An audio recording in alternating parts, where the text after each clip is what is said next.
Love's Café, Volume 2, The Bee Attitudes by Tamara Bauhorn. In the middle of a small town, in the middle of a country, there stands a cafe, which is known for its healing plates. It seems no matter what you order, the plate your food is served on uncovers the healing change that is on its way. With a little help from the customers themselves, you could say the plates have a way of helping you see a different way to be, if you will. That all said, some people find it a little adventurous on the level of a lifetime to dine at the cafe. Most of the customers know they need a change, but just don't know where to start. So we find ourselves on a day like today when an unlikely group of special guests stop by the cafe. These guests happened to be a few of Heaven's angels who had heard about the effect the place had on their fellow angels, and since they too were not feeling quite like themselves, the angels had decided to come into the cafe for a visit.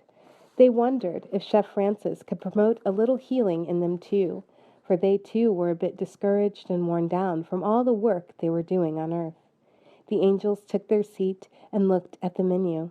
After a few moments, a young lady of 80 years with the biggest smile they had seen this side of suffering approached the table. "Hello, angels. My name is Grace. How may I help you today?" Surprised that Grace recognized them, they, like their fellow angels, had decided that it might be time for a better disguise. Good thing there was already a meeting planned at sunrise to discuss the matter. To the first angel, Grace asked, "How are you feeling today?" To which the first angel replied, "I feel very poor in spirit. It's been rough and I feel empty. Do you have something that will fill up that empty space right here in the heart of my chest? It sure is aching." "I'm sure I could find something," said Grace. Grace asked the same question to each of the angels. These are their replies. The second angel said, "I feel pretty meek, and normally that quiet strength would be a good thing, but on the flip side of meek, I'm feeling a bit pushed around by the winds of progress, and with all this progress in my eyes, I can't see the love." The third angel of compassion said, "I am feeling pretty sad. I am mourning over the way the world is. There seems to be no compassion left in it." The fourth angel said, "I am feeling this deep hunger. I just don't think your meal is going to satisfy because, well, I am hungry for love's justice. So anything you have that will put it on the scales, comes out balanced, might be helpful." The angel of mercy said, "Well, I have been trying to deliver mercy all day, and people keep sending me away. I don't understand because it's free. Lord, have mercy on me. I just don't know what I want.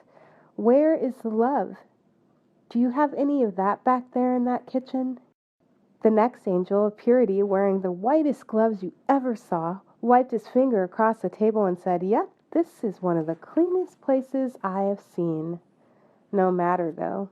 See, look at me. The rest of me is dirty. People keep slinging dirt at each other, and no matter what I do, they keep slinging, but I get dirty. Do you have any hand sanitizer for my hands? Not to eat. To eat something hot sounds complete. Oh, and Grace, be careful out there, young lady.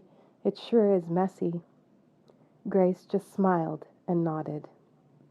Turning to the angel hiding in the corner, Grace said, "And you, the angel of—" Sighing, the angel replied, "I am the angel of peace. It seems my peaceful skills are a bit rusty these days. I keep whispering into people's ears, 'Peace,' and 'be still.' Don't forget to breathe. Count to 10 when you get angry."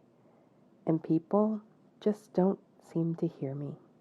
Something light that I can cut into small pieces and won't make a lot of noise on the plate would be good.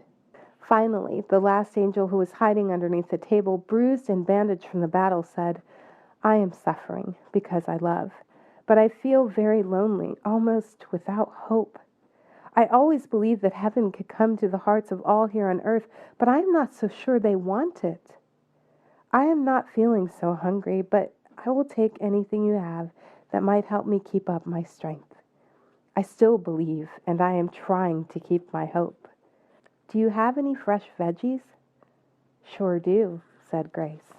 These angels were a discouraged bunch indeed.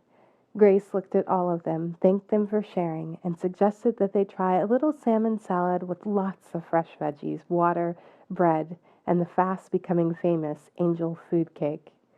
The angels agreed. When Grace returned with their order, the angels were silently in awe, because the food, while yummy looking on its own, was barely noticeable because of the glow from the plates the food was served on. Grace set their plates down in front of them and said, "Angels, rejoice! These plates are as unique as your work here on earth. As you eat, it uncovers where you ought to be in your mind and heart.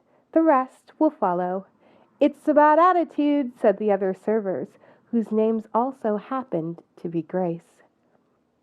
The head chef, Francis, declared from the back of the kitchen, "It's all prepared and rooted in love. What you get here today, share with others." He has a special gift for knowing just what each customer needs to be different when they leave, said Grace. You gotta remember to see it love's way.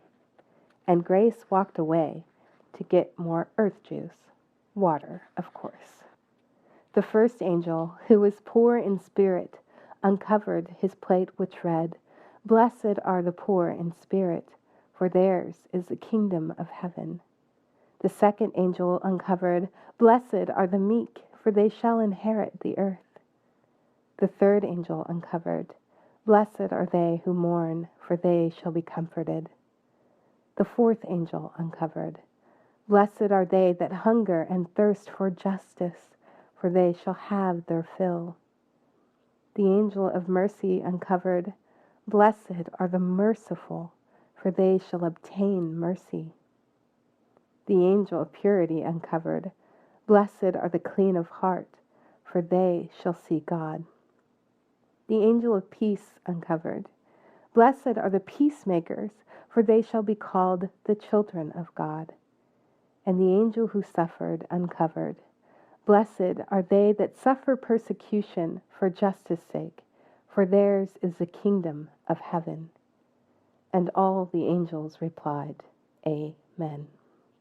And so the visit to Love's Café was indeed healing for the angels. They were renewed in spirit and ready to resume the battle against fear that kept humanity from receiving heaven within. As they were leaving, Grace was standing at the door handing out Love's Café business cards, which on the back read, "Lord, make me an instrument of your peace," which is what these angels were created to be, much like you and me. "Come back any time you need to," Grace said, and the angels went into the world proclaiming the good news. The end.